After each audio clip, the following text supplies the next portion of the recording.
आशा करता हूं आप सब बहुत अच्छे होंगे। मेरा नाम है सिद्धांत अग्निहोत्री। स्टडी ग्लोस पे आपका बहुत बहुत स्वागत है। पिछले साल अक्टूबर में मैंने चारधाम यात्रा की थी, टू व्हीलर पे की थी, स्कूटी से की थी और 1000 किलोमीटर वो मेरी ज़िंदगी की सबसे शानदार यात्रा में से एक थी। मतलब मैं क्या ही बताऊं, एक अलग ही एक्सपीरियंस। और केदारनाथ जब मैं गया तो केदारनाथ हमने पैदल यात्रा की थी। लेकिन मैं आपको यही बोलूँगा कि केदारनाथ आप हेलीकॉप्टर से ही जाएं, आप जो भी बोले, क्योंकि देखिए पैदल रास्ता चलने वाला है नहीं उस हिसाब से, क्योंकि वहाँ पे पोनी वाले सब आपको धक्का मार मार के जाएंगे, रास्ता सकरा है। तो बेस्ट यही है कि आप हेलीकॉप्टर से जाएं, इससे टाइम भी बचता है और सब बढ़िया भी रहता है। और दोस्तों बता दूं कि आप कह देंगे लेकिन 14 किलोमीटर तक जब आप ट्रैक करेंगे ना, बैंड बच जाती है। इतना आसान नहीं होता है। फिर जिनके पास टाइम की कमी है तो मेरे ख्याल में हेलीकॉप्टर बेस्ट ऑप्शन है। लेकिन अब हेलीकॉप्टर भी सेफ नहीं है, क्योंकि 4 धाम में पिछले, आप ये मान के चलिए कि 1 महीने में 5वां क्रैश है, 5th क्रैश। एक आपने वीडियो देखा होगा कि रोड पे लैंड हो गया हेलीकॉप्टर, एक सबसे पहले लैंड, और अभी क्रैश जिसमें 7 लोग मर गए, जिसमें एक छोटा बच्चा भी था। राइट। अब घटना जो है वो सुबह 5:30 बजे की, सुबह 5:30 बजे। और जब आप केदारनाथ पहुंचेंगे तो आपको बहुत सारे हेलीकॉप्टर जो है वो, देखिए हेलीकॉप्टर का किराया बहुत सस्ता भी, हम उसकी भी बात करेंगे। और ख़राब मौसम जो है वो क्रैश की वजह बना और सभी 7 लोगों की मौत हो गई। इसमें एक, आप विश्वास करेंगे, 2 साल का बच्चा भी था, छोटा सा। तो आखिरकार ऐसा क्यों हो रहा है? 4 धाम रिस्की हेलीकॉप्टर से बनता जा रहा है। ठीक है। डार्क साइकोलॉजी का दोस्तों आज आखिरी दिन है, पॉजिटिव कूपन कोड यूज करें, फिर हम इस कूपन कोड को बंद कर देंगे। तो यहां पे जो इंसिडेंट हुआ है उसमें एक जो 7 लोगों में मतलब यहां पे एक बच्चा भी था, और ये 6 हफ्तों में 5वां ऐसा क्रैश है। अब भैया परिवार आप समझ ही सकते हैं कि टूट गया है, खत्म हो गया है, लेकिन इसकी बात नहीं हो रही है न्यूज में, होनी चाहिए। क्योंकि लाखों लाखों लोग केदारनाथ जा रहे हैं, लाखों लाखों लोग 4 धाम जा रहे हैं, और हम उनकी सेफ्टी के साथ ऐसे खेल नहीं सकते, बिल्कुल खेल नहीं सकते। जब आप कैसे जाएंगे? आप 4 धाम, आप देहरादून पहुंचेंगे, हरिद्वार पहुंचेंगे या ऋषिकेश, इन 3 जगहों से आप 4 धाम की यात्रा शुरू करते हैं। मैंने अपनी जो यात्रा है मैंने देहरादून से की थी। मैं मसूरी होते हुए सबसे पहले यमुनोत्री पहुंचा, फिर उसके बाद गंगोत्री। यमुनोत्री से पहले मतलब 40 किलोमीटर पहले रुका था मैं, ठीक है ना। तो उसके बाद फिर गंगोत्री आप जाइए उत्तरकाशी होते हुए, फिर वहाँ से, हालांकि एक रास्ता केदारनाथ के लिए भी कटता है तो आप वहाँ पे भी जा सकते हैं। अब जब आप केदारनाथ जाएंगे तो हेलीकॉप्टर सर्विस आपको वैसे तो सब जगह मिल जाएंगी, लेकिन केदारनाथ में सबसे ज़्यादा, क्योंकि आप केदारनाथ में आपको एक तो गौरी कुंड आपको जाना पड़ता है। केदारनाथ जो है सोनप्रयाग है, सोनप्रयाग से आप उतरेंगे, वहाँ से 5 किलोमीटर गौरी कुंड है, टैक्सी चलती है, 50 रुपये किराया, वहाँ से आपकी ट्रैकिंग शुरू होती है गौरी कुंड से, जो कि लगभग 12 किलोमीटर की है। तो ऊपर तक आपको जाना पड़, 14 किलोमीटर की है, ऊपर तक आपको जाना पड़ेगा और ये आसान नहीं है। तो गौरी कुंड से जो है वो थोड़ा सा पहले गुप्त काशी आता है, 18 किलोमीटर पहले, वहां पे आपको हेलीकॉप्टर मिल जाएगा। गुप्त काशी से मिलता है 30 किलोमीटर पहले। उसके बाद 18 किलोमीटर, जब आप केदारनाथ पहुंचेंगे उससे 18 किलोमीटर पहले नहीं, 10 किलोमीटर पहले सिरसी और फाटा है, वहां से भी आपको हेलीकॉप्टर मिल जाएगा। तो 3 जगह से आपको हेलीकॉप्टर मिलता है और बहुत सस्ता है, पोनी राइड से भी सस्ता है। तो वही बताया है कि क्या लो फेयर्स जो है कहीं ऐसा तो नहीं उसकी वजह से, क्योंकि यहां पे भाई Uttarakhand civil aviation development authority, इनकी जो हेलीपैड लैंडिंग फीस है वो अच्छी खासी है। होता क्या है कि ये जो हेलीकॉप्टर या एरोप्लेन है ना, ये प्राइवेट एंटिटी चलाती है, सरकार नहीं चलाती। जैसे रेलवे सरकार की है, हेलीकॉप्टर या एरोप्लेन जो है वो सरकार पैसा कैसे कमाती है? पार्किंग से कमाती है, ठीक है, और जो सर्विसेज देती है उससे कमाती है, जो आप टैक्स देते हो, जो किराया देते हो, उससे कमाती है। तो हेलीपैड यहाँ पे सरकार ने बनाया है, और ये जो जब भी हेलीकॉप्टर लैंड होगा किसी भी प्राइवेट एंटिटी का, इनको पैसा देना पड़ेगा, और वो अच्छा खासा पैसा है। लेकिन उसके बावजूद अगर आप देखेंगे तो जो फेयर है वो काफ़ी सस्ता है, 5,500, और आप अब तो थोड़ा सा बढ़ गया है, 5,500-6,000 बस। और अगर आप गुप्त काशी से लेंगे तो 8,000 है। तो ये बहुत महंगा नहीं है दोस्तों, क्योंकि पोनी राइड दोस्तों अभी सीजन चल रहा है, तो पोनी राइड आपको इतने की मिलेगी, बिल्कुल महंगा नहीं। और एक बार आप ऊपर जाओगे ना तो नीचे आने के लिए पालकी आलकी तो 10-12-14,000 की पड़ जाती है। तो एक्सेप्शनली लो फेयर्स हैं, पोनी राइड से भी सस्ते। अब ये जो फाइनेंशियल इम्बैलेंस है, इससे क्या होता है कि जैसे टेम्पो ऑटो चलती है, एक आती है दूसरी आती है, फटाफट फटाफट आपको हर 5 मिनट पे हेलीकॉप्टर मिल जाएगा। क्योंकि जब इतना कम, तो आपको हर हाल में प्रॉफिट चाहिए। सुबह 5 बजे हेलीकॉप्टर उड़ रहा है, वो भी केदारनाथ में, वो भी अभी बारिश हो रही है, तो हादसे के लिए तो परफेक्ट पिक्चर है। यहां पे बता रहे हैं कि सुबह 5:18 पे हम पहुंचे, 5:19 पे जो है वो हेलीकॉप्टर उड़ गया। फिर उसके बाद लो रेवेन्यू है पर ट्रिप, तो अब इससे क्या कि आपको ज्यादा से ज्यादा उड़ना पड़ेगा, जितना ज्यादा उड़ोगे उतना ही ज्यादा आपको प्रॉफिट होगा। और कई बार जो डीजीसीए की गाइडलाइंस है उसको भी बाईपास कर दिया जाता है। अब अगर आप कैप लगा दें, हर घंटे में इतने ही हेलीकॉप्टर उड़ेंगे तो फिर सही है, लेकिन अंडर रिपोर्टिंग भी होती है। इट इज कॉमन, डीजीसीए ने बोला है कि हर घंटे आप इतने ही जो हेलीकॉप्टर उड़ सकते हैं, लेकिन वही बता रहे ना कि ज्यादा भी उड़ जाते हैं, ज्यादा भी उड़ जाते हैं।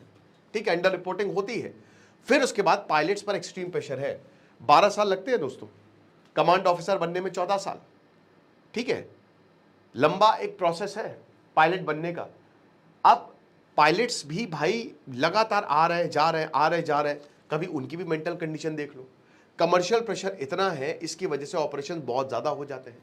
एक वही बता रहे हैं कि सुबह 5:18 पे फ्लाइट उड़ी और 5:19 पे 1 मिनट कोई सेफ्टी चेक नहीं, कुछ नहीं, बस हम पहुंचे 5:18 पे केदारनाथ, 1 मिनट के अंदर अंदर हमको हेलीकॉप्टर ने ठूस दिया गया और देयर वाज नो टाइम। देखिए, मैं आप ये भी जानता हूं कि हर दिन बहुत सारे हेलीकॉप्टर उड़ रहे हैं केदारनाथ में, हर घंटे उड़ रहे हैं, हादसे नहीं होते हैं, लेकिन अगर एक भी हादसा हुआ ना तो सवाल उठेंगे दोस्तों। और ये 6 हफ्ते में 5वां हादसा है, इसीलिए इस पर बात होनी चाहिए। एविएशन एक्सपर्ट्स ये बताते हैं कि गेट होम इट इज होता है, कि पायलट कहता है कि जल्दी से जल्दी ये एक तरीके का क्या कहते हैं उसको, मतलब एक तरीके की ऐसी चीज होती है कि बस में पायलट को बस घर जाना है, वो जल्दी अपनी फ्लाइट कंप्लीट करे, एक ट्रिप कंप्लीट करे। और बेसिकली यहां पे कमर्शियल सब कुछ एवरीथिंग पैसे के लिए हो रहा है, तो पैसे लो घर निकलो। ठीक है, और इनके ऊपर प्रेशर, जैसा कि मैंने बताया कि घंटे में आपको बहुत सारी फ्लाइट्स जो वो एक ही पायलट आ रहा है जा रहा है, एक हेलीकॉप्टर में एक ही फ्लाइट ले, तो आएगा फिर जाएगा फिर लेके आएगा फिर जाएगा, और सुबह 5 बजे से शुरू हो जाता है ये। फिर उसके बाद हेलीकॉप्टर्स जो मेंटेनेंस है भैया, इसमें आपको अर्जेंट रिपेयर्स की जरूरत पड़ती है। ठीक है, जब तक आप कोई हेलीकॉप्टर को मेंटेन नहीं करेंगे तो कैसे होगा, हालांकि सबकी चेकिंग होती है, बट आप केदारनाथ जा रहे हो, हिमालय की गोद में, आप बाबा से मिलने जा रहे हो, वहां पे वेदर बहुत ही अनप्रेडिक्टेड है, कुछ भी हो सकता है। मैं गया था दोस्तों अक्टूबर में, बहुत आसमान में एक बादल नहीं था, आधे घंटे के अंदर अंदर कोहरा छा गया, बादल नीचे आ गए, इतना भयानक बारिश होने लगी। तो भैया वेदर वहां पे कब चेंज हो जाए आपको नहीं पता। और कई बार इसमें बोला भी जाता है कि अगर वेदर चेंज हुआ तो फिर फ्लाइट आपकी कैंसिल हो जाएगी, हेलीकॉप्टर आपकी कैंसिल हो जाएगी।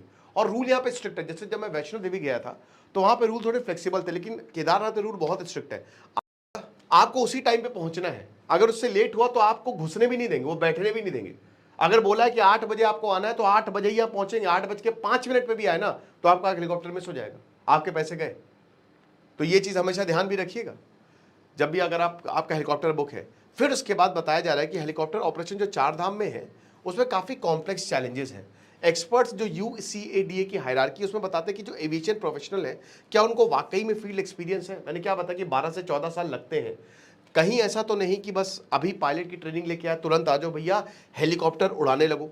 इंडियन एयरफोर्स की जो ट्रेनिंग और टाइमलाइंस है, जहां पे सालों लग जाते हैं आपको कमांड पोजीशन में आने के लिए, बट यहां उस प्रोटोकॉल को फॉलो किया जा रहा है, ये भी एक बहुत बड़ी बात है। ठीक है ना। अब ब्लेम गेम शुरू हो गया है, जैसे ही होता है तो आप हेलीकॉप्टर को ब्लेम करेंगे, पायलट्स को ब्लेम करेंगे। वेटरन पायलट्स बताते हैं कि भैया देखिए, कमर्शियल प्रेशर इसमें सिर्फ और सिर्फ पैसे का ही खेल है, मेन तो ऑपरेटर ही है, और पुअरली प्लान्ड रेगुलेशंस है। अगर रेगुलेशन स्ट्रिक्ट हो जाए तो किसी की हिम्मत नहीं है, फेयर भी बहुत ही ज़्यादा कम है, तो इसमें समझना पड़ेगा हमको। तो ये नहीं कि सस्ता है तो सब बढ़िया है।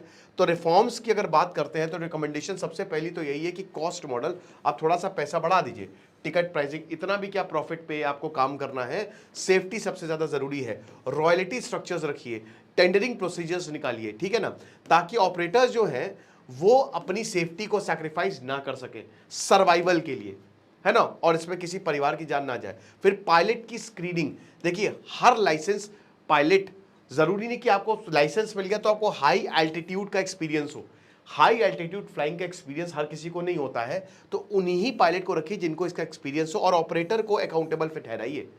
और वो बताए कि आपको सिर्फ और ट्रेंड और एक्सपीरियंस्ड ही एयर क्रू रखना है इन रूट्स के लिए, इससे नीचे तो कुछ नहीं।